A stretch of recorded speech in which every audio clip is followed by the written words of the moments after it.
자, 새해 인사 중에 가장 좋은 인사는 이겁니다. 자, 우리 인사하겠습니다. 지적과 원망 대신에 칭찬과 감사로 하나님의 만복을 향유하세요. 자, 오늘 하나님의 말씀은 온전한 믿음을 추구하라 라는 제목으로 하나님 말씀 전하겠습니다. 자, 하루는 하늘에서 회의가 있었습니다. 하나님의 아들들이 다 모여 서 있었습니다. 근데 어느 순간 사탄이 그 자리로 들어오고 있었습니다. 하나님이 사탄에게 질문을 합니다. 내가 어디서 왔느냐라고 질문을 합니다. 하나님이 몰라서 물으셨을까요? 분명히 알고 계셨는데도 질문을 하셨습니다. 너 왜 이렇게 바쁘게 돌아다니냐? 이 말씀의 의미는 너는 왜 그렇게 내가 통치하는 방식에 만족하지 못하고 살아가냐? 왜 누리지 못하고 그렇게 끊임없이 세상을 다니면서 휘젓고 다니냐라고 하는 뜻을 품고 있습니다. 그때 사탄이 대답합니다. 땅을 두루 돌아다니면서 여기저기 다녀왔나이다. 이 말의 뜻은 이렇습니다. 제가 하나님이 통치하는 그 방식에 마음에 들지 않습니다. 하나님, 당신이 하고 있는 방식보다 훨씬 더 나은 방식이 있다라고 저는 생각을 합니다. 라고 하는 뜻을 품고 있습니다. 자, 이 말씀은 오늘 읽은 본문의 1장 6절과 7절에 있는 내용의 대화입니다. 사탄은 온 우주를 창조하고 다스리시는 하나님의 통치 방식을 반대했을 뿐만이 아니라 저항하고 있었습니다. 그리고 거기에 멈추지 않고 자기만의 통치 방식, 자기만의 왕국을 건설하기 위해서 열심히 부지런히 다니고 있었던 것입니다. 자, 이것은 하나님의 통치 방식을 싫어하는 사람들의 모습과 거의 일치한다라고 할 수 있습니다. 바쁘게 살아가고 있습니다. 열심히 살고 있습니다. 게으르지 않습니다. 나태하지 않습니다. 열심히 조사하고 분석하고 열심히 공부하고 미래도 준비하고 이것저것 열심히 해보지만 하나님의 통치 방식에서 벗어난 삶은 그 삶은 반드시 사탄의 길을 따라가고 있는 것입니다. 사탄의 길을 따라가면 어떨까요? 하나님의 통치 방식에서 벗어나면 어떨까요? 분명히 불행한 인생으로 끝나게 될 것입니다. 어쩌면 비참함을 경험하게 될 수 있습니다.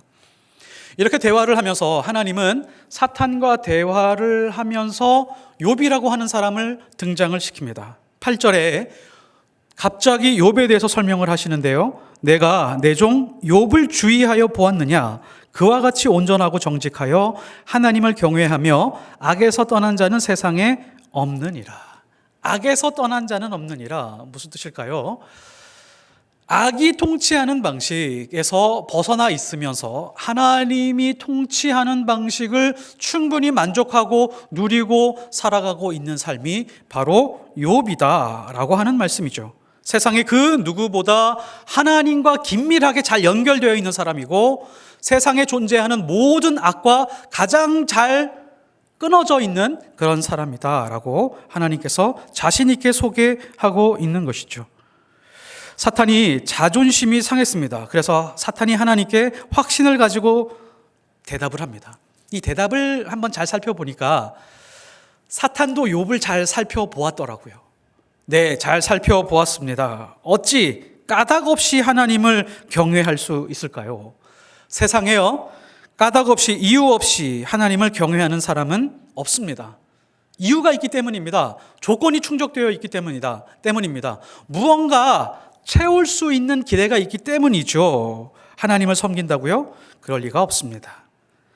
10절에 사탄은 욥이 가지고 있는 조건이 무엇인지 제시하고 있습니다. 10절에 보면 주께서 그와 그의 집과 그의 모든 소유물을 울타리로 두르심 때문이 아니니까 주께서 그의 손으로 하는 바를 복되게 하사 그의 소유물이 땅에 넘치게 하셨나이다. 땅에 넘치게 하셨나이다. 이게 사탄의 수법이죠. 온 땅에 어떻게 욥의 모든 소유물이 넘치게 할 수 있을까요? 이게 에덴 동산에서 했었던 왜곡과 과장과 거짓말이라고 하는 수법을 고스란히 지금 사용하고 있습니다. 하나님이 풍족하게 해주시니까 욥이 하나님을 잘 섬기는 거지요. 욥이 스스로 하나님을 잘 섬길 리가 없습니다. 사탄의 마음은 이것입니다. 나는 당신이 하는 모든 것이 마음에 들지 않습니다. 하나님께 순종할 만큼의 조건이 저렇게 풍족하게 채워져 있기 때문에 욥이 섬기는 거죠. 인간이라고 하는 존재를 하나님 너무 잘 알지 않습니까? 인간이라고 하는 존재는 악한 존재입니다. 악한 존재가 어떻게 하나님을 경외할 수 있어요?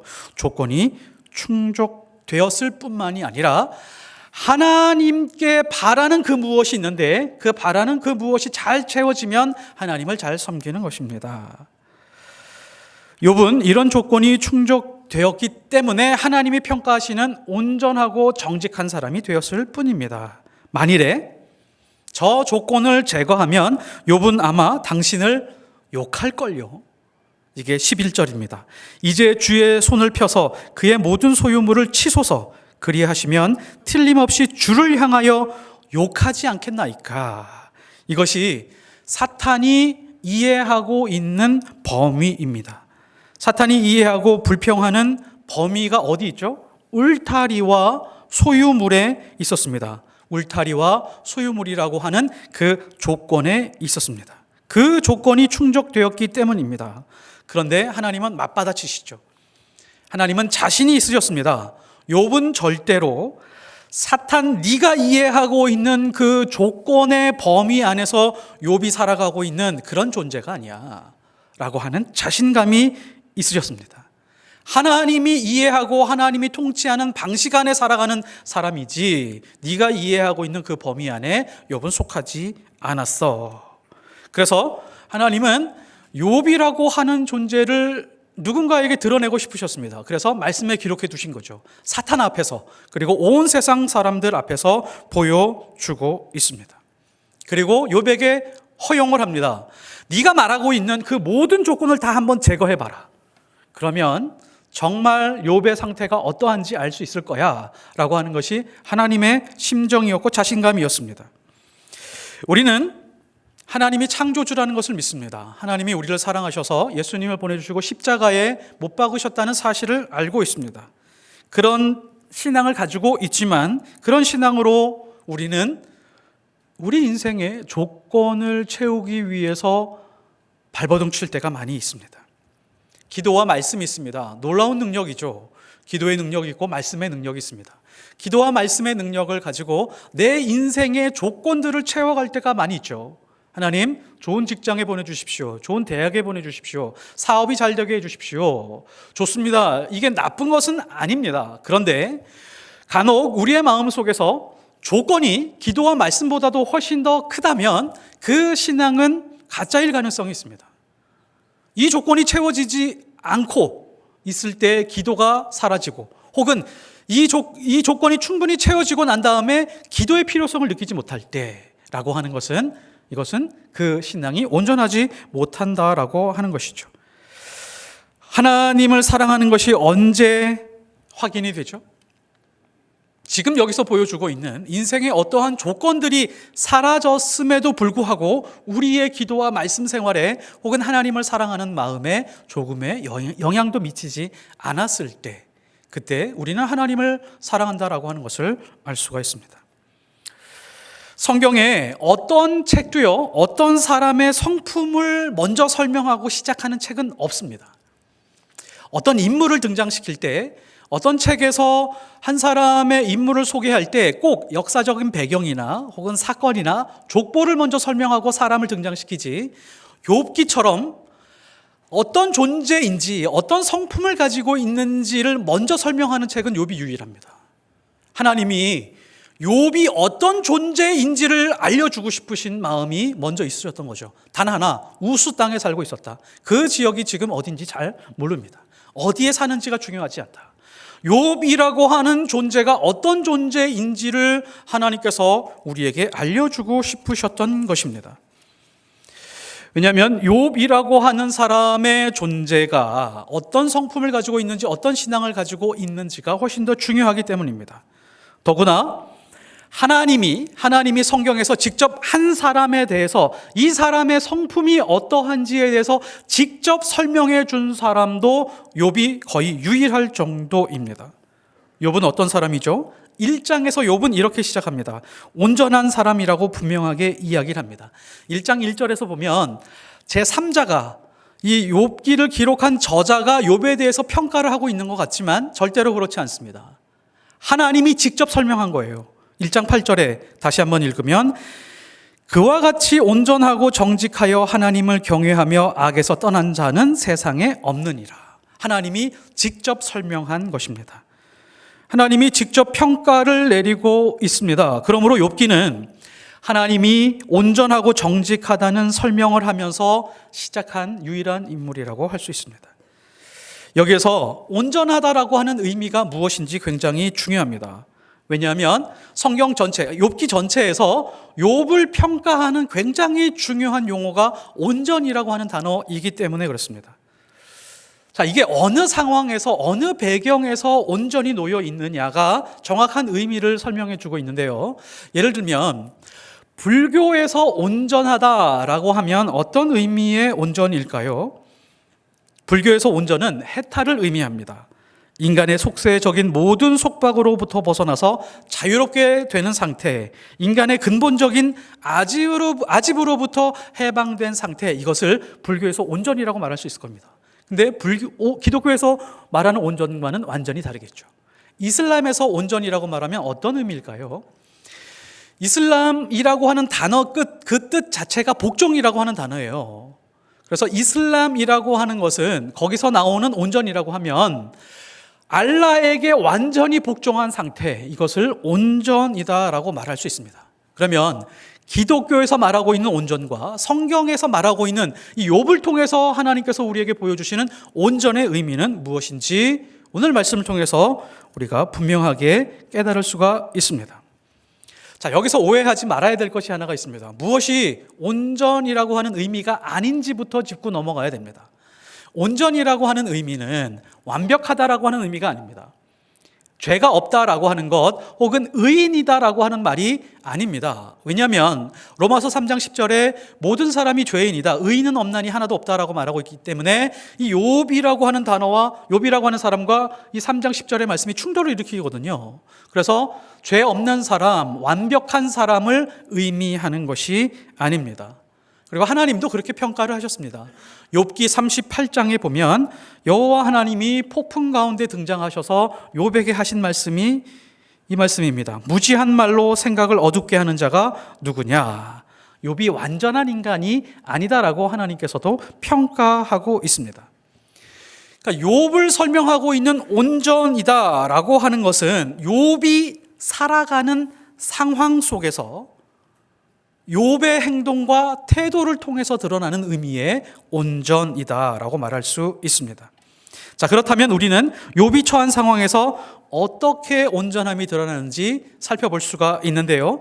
욥의 온전함은 가장 먼저 하나님과의 관계에서 드러납니다. 그러니까 관계에서 온전함, 이것이 바로 성경이 말하는 온전입니다. 1장 21절과 22절을 보면 이르되 내가 모태에서 알몸으로 나왔사온즉 또한 알몸이 그리로 돌아가올지라. 주신 이도 여호와시오 거둔 이도 여호와시오니 여호와의 이름이 찬송을 받으실지니이다 하고 이 모든 일에 욥이 범죄하지 아니하고 하나님을 향하여 원망하지 아니하니라. 하나님이 욥의 인생에서 모든 재물을 거두어 가셨습니다. 심지어 사랑하는 자녀들의 생명도 모두 거두어 가셨습니다. 그때 욥의 마음 속에서 욥의 마음의 상태를 보면 모든 것을 소유했을 때의 마음과 모든 것이 사라졌을 때의 마음이 변하지 않습니다. 하나님은 저에게 알몸 하나 주셨습니다. 네, 그것만으로도 감사합니다. 알몸 하나 이 땅에 주셨는데 사랑하는 아내를 주셨고 자녀를 주셨고 수많은 재산들, 그것은 다 은혜였습니다. 그런데 이것이 다 사라진다라고 한들 저는 하나님을 원망하거나 하나님을 욕하지 않을 생각입니다. 주셨을 때 기뻐하던 마음이 거두셨을 때 슬퍼하고 분노로 바뀌지 않았을 뿐만이 아니라, 그 정도뿐만이 아니라 지금 감사하고 찬송하고 있다는 사실이 놀라운 것입니다. 그러니까 모든 것을 빼앗겼음에도 불구하고 하나님과의 관계가 조금도 손상을 입지 않았습니다. 오히려 더 놀라운 것은 자기가 더 많은 것을 소유했을 때보다도 하나님을 더 많이 찬송하고 있다는 것이 놀랍습니다. 여호와의 이름이 찬송을 받을지니이다. 이게 왜 놀랍냐면 원어에서 보면 이게 이렇게 직역할 수 있는 말입니다. 하나님, 내가 당신을 축복하니까 당신은 축복을 받아주십시오. 이것을 의역해서 찬송하고 있다라고 써놨을 뿐입니다. 직역은 뭐냐면 저는 하나님을 축복합니다. 제가 드리는 축복을 받아주십시오. 모든 것을 다 잃었음에도 불구하고 하나님께 이렇게 축복의 말을 할 수 있는 사람이라면 하나님과의 관계가 온전하지 않을 수 없었다는 것이죠. 하나님과의 관계가 아주 특별했다는 것을 알 수 있습니다. 하나님도 욥에 대한 신뢰가 아주 특별하셨습니다. 욥이 자녀와 재산을 모두 잃고 난 다음에 하나님에 대해서 원망하지 않는 욥을 보고 사탄 앞에서 욥에 대해서 다시 한번 칭찬을 합니다. 2장 3절에 보면 잘 보십시오. 어떤 차이가 있는지, 아까 1장 8절과 2장 3절이 어떤 차이가 있는지. 그가 여전히 자기의 온전함을 굳게 지켰느니라. 뭐가 더 가미가 됐어요? 앞에 그가 여전히 조금 더 변하지 않았구나. 그리고 그의 온전함 굳게, 여전히와 굳게라고 하는 말씀을 덧붙이시면서까지 지금 욥의 온전함에 대해서 하나님께서 설명을 하고 있습니다. 자신이 가지고 있는 모든 조건이 사라진다고 해도 하나님과의 관계는 조금도 무너지지 않았습니다. 욥의 온전함이 무엇이죠? 하나님과의 관계에서의 온전한 사람입니다. 우리 신앙을 누가 평가하는 게 가장 정확할까요? 스스로 평가하는 신앙은 아마 좀 신빙성이 없을 것입니다. 가족이 평가하는 게 가장 정확하죠. 남편의 신앙은 아내가 평가하고, 아내의 신앙은 남편이 평가하는 것이 가장 정확합니다. 그리고 부모의 신앙은 자녀가 평가하는 것이 가장 정확합니다. 욥에 대해서도 아내가 욥의 신앙을 그대로 평가하고 있는데요. 9절에 그의 아내가 그에게 이르되 당신이 그래도 자기의 온전함을 굳게 지키느냐? 하나님을 욕하고 죽으라. 아내가 보기에도요, 아내는 이랬습니다. 이 지경에 이르렀는데 하나님을 욕하지 않을 수 있다고? 지금 이렇게 사랑하는 자식을 다 빼앗기고 죽었는데, 비참하게 죽었는데 하나님을 섬길 수 있다고? 욕하고 죽어라. 나는 섬길 수 없어. 떠나버리는데 욥은 조금도 요동하지 않습니다. 아내가 보기에도 하나님 앞에서의 욥의 신앙은 온전했다는 것이죠. 욥이 이렇게 대답을 합니다. 우리가 하나님께 복을 받았은즉 화도 받지 아니하겠느냐 하고 이 모든 일에 욥이 입술로 범죄하지 아니하니라. 욥은 복이 왔을 때, 복이 충만하게 왔을 때 기뻐하고 감사하고 예배드렸습니다. 근데 화도 어마어마하게 재앙으로 덮쳤음에도 불구하고 똑같은 방식으로 하나님 앞에 다가갔습니다. 하나님 감사합니다. 그래도 찬송합니다. 하나님의 깊은 뜻이 있을 거라고 저는 확신합니다. 라고 하죠. 우리는요, 이런 신앙을 가지고 있습니다. 우리 인생에서 복이면 복, 아주 뚜렷하게 설명할 수 있는 복의 시절이 있었죠. 복과 은혜의 내용들이 있습니다. 그리고 아주 뚜렷한 고난의 시절이 있습니다. 그때는 왜 하나님이 안 계신 것 같았는지 몰라 라고 하는 그때가 있습니다. 명확하게 구분이 되죠. 근데 욥은 이 구분이 애매모호합니다. 복과 화가 구분이 되지 않습니다. 복이면 복이고 화면 화여야 되는데 그 모든 것이 동일한 것으로 하나님 앞에 고백을 하고 있습니다. 화를 당해도 고난을 당해도 복을 주신 것과 똑같은 의미로 감사하고 찬송하고 있었던 것이죠. 하나님을 잘 섬길 만한 모든 조건과 환경이 사라져도 욥은 하나님과의 관계에서 조금도 손상을 입지 않았습니다. 자, 그리고 욥은 사람과의 관계에서도 온전했는데요. 자, 이 앞부분은 우리가 많이 읽고 많이 묵상하고 욥에 대해서 높이 평가를 하고 있는 부분인데 2장 3장 넘어가면서 그 뒷부분으로 갈수록 욥의 온전함이 조금 상쇄된 거 아니야? 좀 약해진 거 아니야? 라고 그렇게 느낄 수가 있습니다. 욥의 새 친구들이 등장을 하죠. 세 번이나 끊임없이 집요하게 욥을 비난하고 저주합니다. 예를 들면 이렇습니다. 엘리바스라고 하는 친구가 칼을 갈아서 욥의 몸을 베어버립니다. 빌닷이라고 하는 친구가 창을 갈아서 찔러버립니다. 소발이라고 하는 친구가 채찍으로 사정없이 갈겨버립니다. 한 번씩 돌아가면서 그렇게 했죠. 이것을 몇 번이나 했다고요? 3번이나 그랬습니다. 3번, 3바퀴 9번을 있는 그대로 조금도 쉬지 않고 욥을 찌르고 갈기고 그렇게 베어버리는 일을 계속해서 9번을 진행했습니다. 나중에 엘리후가 등장을 합니다. 확인 사살을 하죠. 화살을 길게 당겨서 욥의 가슴에 아주 박아버립니다. 근데 욥의 태도를 한번 보시겠어요? 친구들은 말로 저주하고 비난하고 질책하고 죽이고 있었는데 욥은 똑같이 친구들을 비난하고 저주하고 질책하지 않습니다.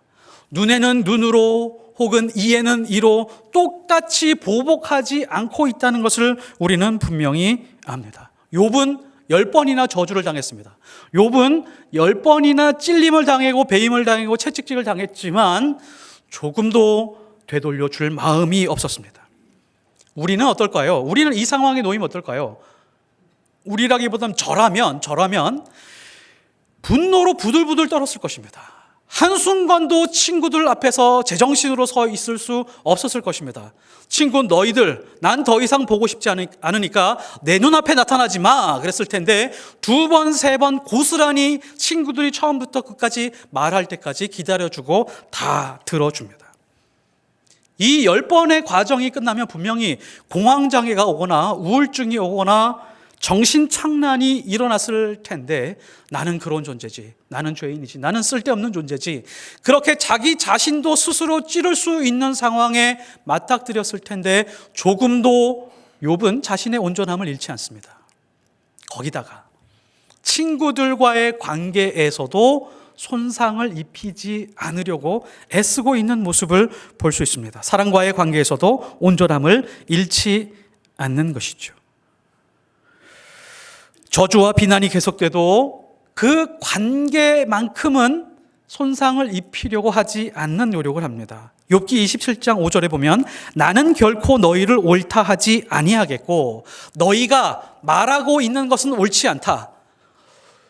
그 친구들의 존재 자체를 비난하지 않습니다. 너희들은 쓰레기야, 너는 악한 놈들이야, 너희는 사탄이야 그렇게 존재를 악하게 부정하지 않습니다. 너희들이 말하고 있는 것은 옳지 않아. 내가 죽기 전에는 나의 온전함을 버리지 아니할 거야.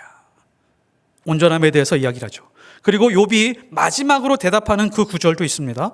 욥기 31장 6절 하나님께서 나를 공평한 저울에 달아보시고 그가 나의 온전함을 아시기를 바라노라. 자, 이 고백을 잘 보십시오.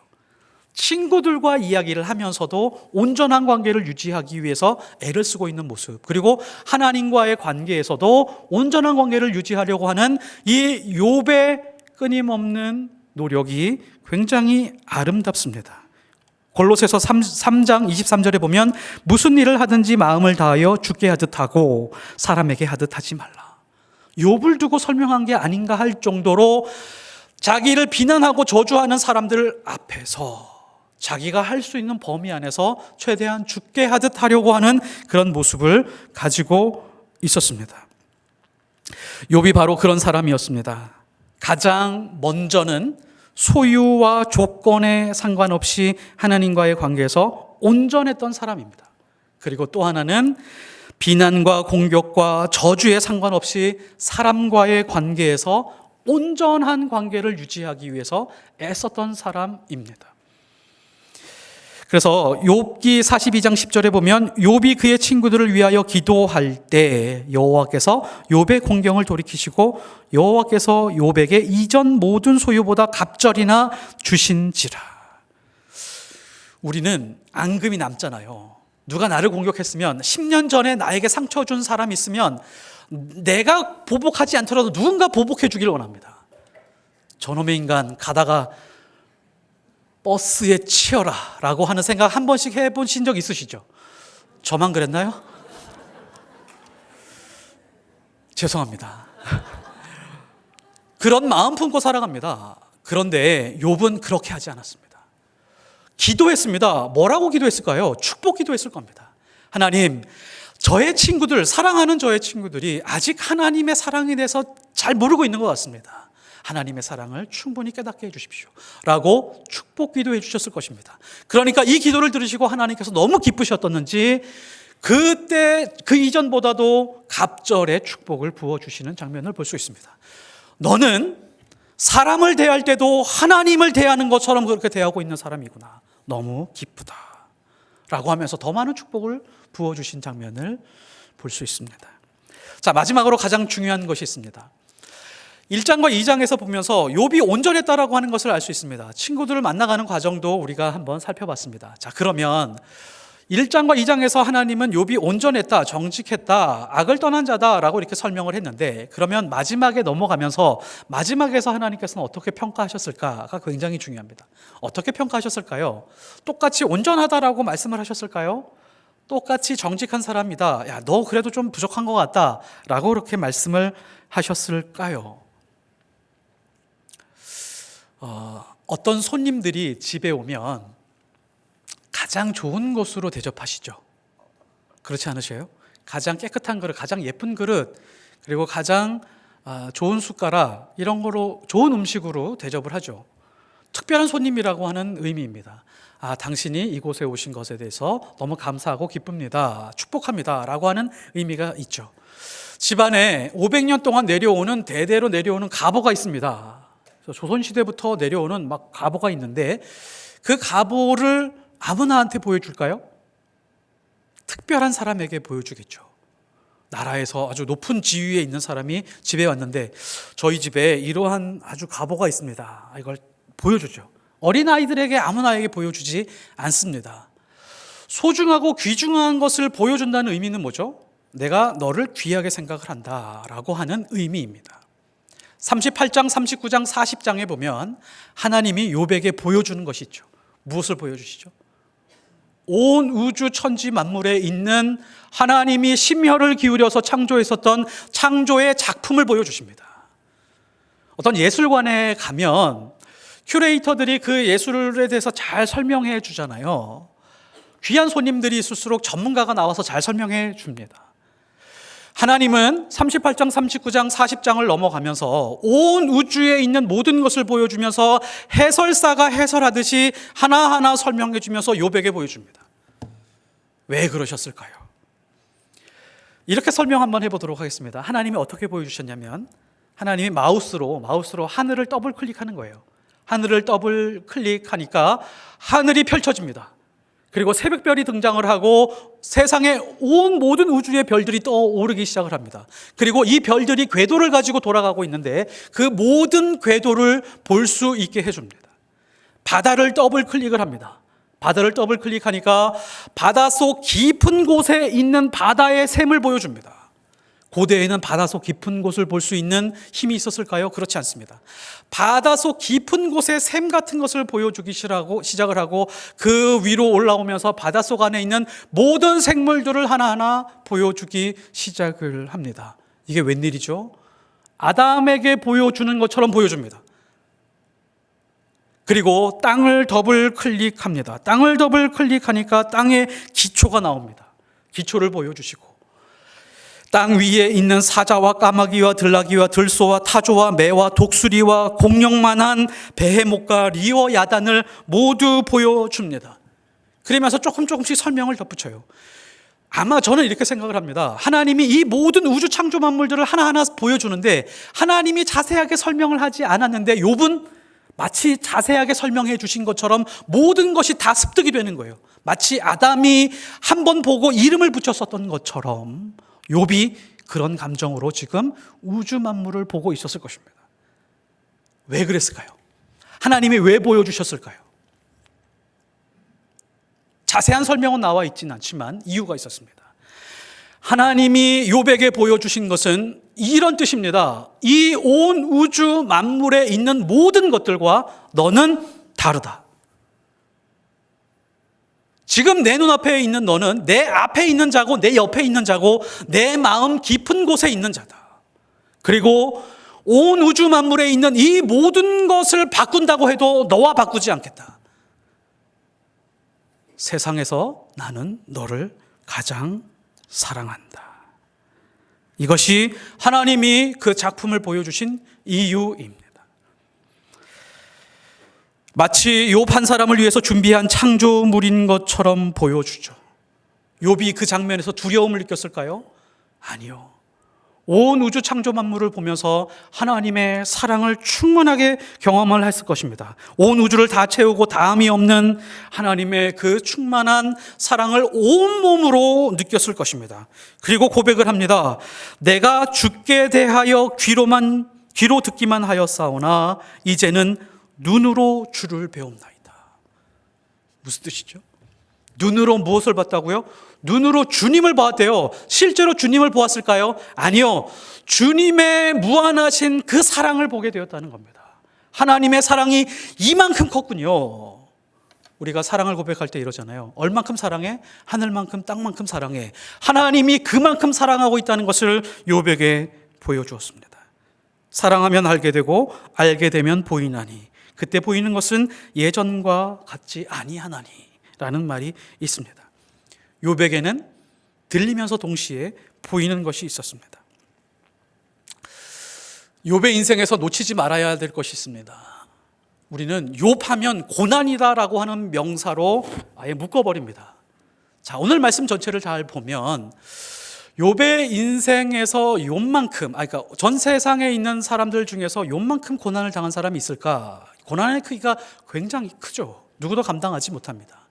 자, 반면에 세상에 욥만 누릴 수 있는 하나님의 은혜의 크기가 있었습니다. 자, 이 둘 중에 어떤 게 더 클까요?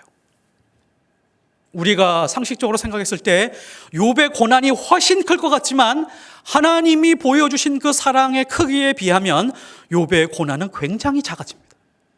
하나님은 놀라운 사랑을 욥만 경험할 수 있도록 부어주셨습니다.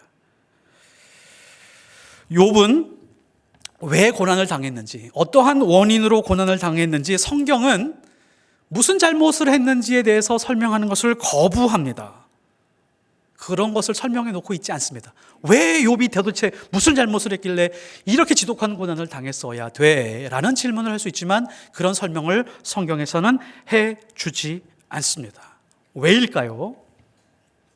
하나님은 하나님의 사람들을 이끌어 갈 때 조건을 무너뜨리고 이유 없는 고난을 지나서 하나님만이 주실 수 있는 하나님의 은혜를 경험하는 자리로 이끌어가는 그런 하나님의 섭리가 있기 때문입니다.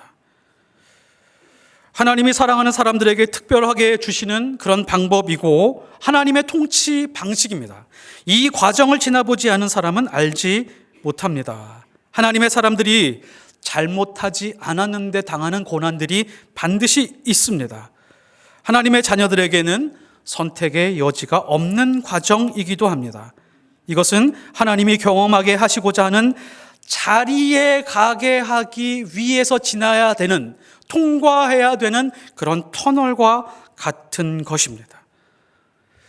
그리고 그 자리에 가면 이 세상에서 경험할 수 없는, 나만이 누릴 수 있는, 하나님의 자녀만이 누릴 수 있는 하나님의 놀라우신 은혜를 경험하게 하십니다.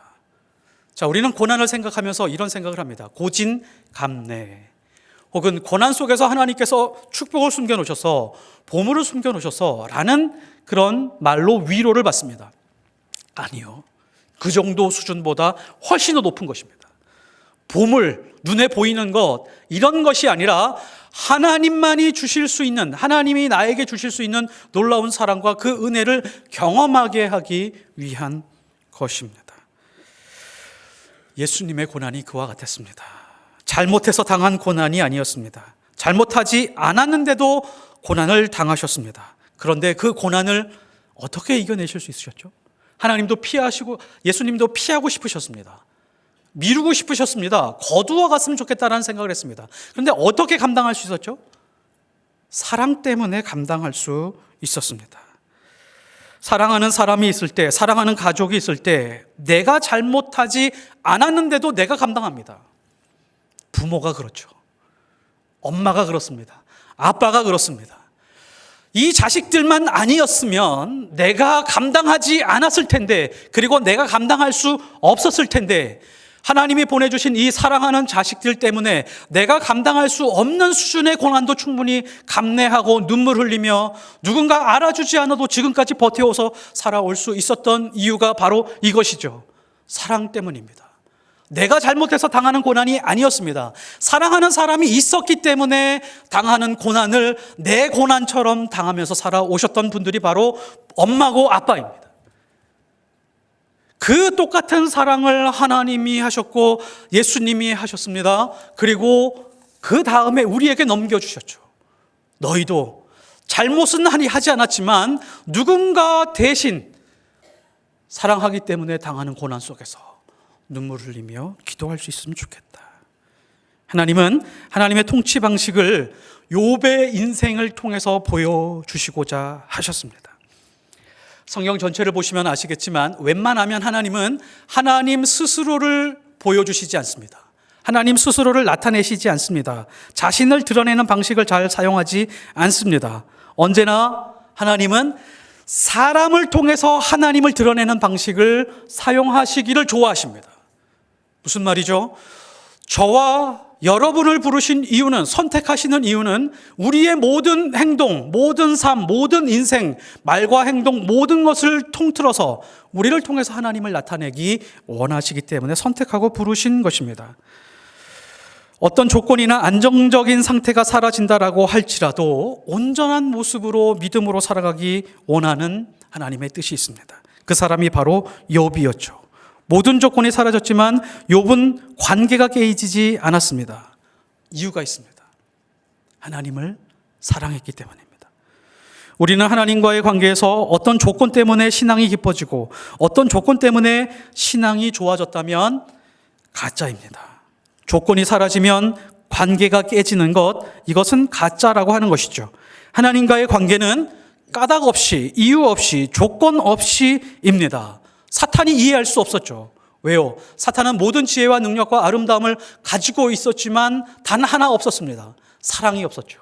그러니까 이유 없이, 까닭 없이, 조건 없이에 대해서 전혀 알지 못했습니다. 사랑하는 이유 중에 가장 위대한 말이 그냥 사랑해입니다. 야, 네가 조금 더 예쁜 말을 하면 사랑해, 이게 아닙니다. 당신이 조금 더 집안일을 잘해주면 사랑해, 그런 거 아니죠. 그냥 사랑해입니다. 올해는 우리가 그냥 사랑하는 일이 많았으면 좋겠습니다. 아내를 바라보면 그냥 사랑스럽고, 남편을 바라보면 그냥 사랑스럽고, 뭔가 잘해야 사랑스럽지라고 하는 것이 아니라 그냥 사랑할 수 있는 사랑이었으면 좋겠습니다.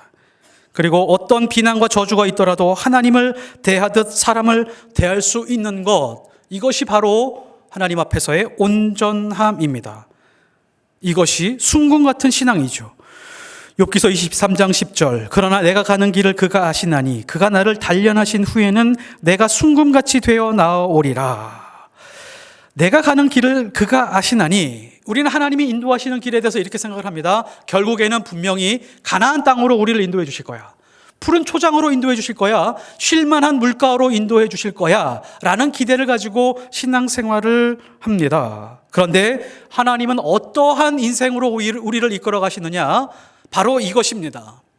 어떠한 조건이 사라져도 너는 나를 사랑할 수 있느냐? 지금 가지고 있는 전부를 잃는다라고 할지라도 너 나를 사랑할 수 있느냐 하는 그 자리로 이끌어 가십니다. 요한의 아들 시몬아, 내가 다른 사람들보다 나를 더 사랑하느냐? 내 아버지, 제가 당신을 사랑하는 줄 당신이 아십니다. 하나님이 어디로 이끌어 가신다고요? 거기가 바로 가나안 땅이고 푸른 초장이고 쉴만한 물가입니다.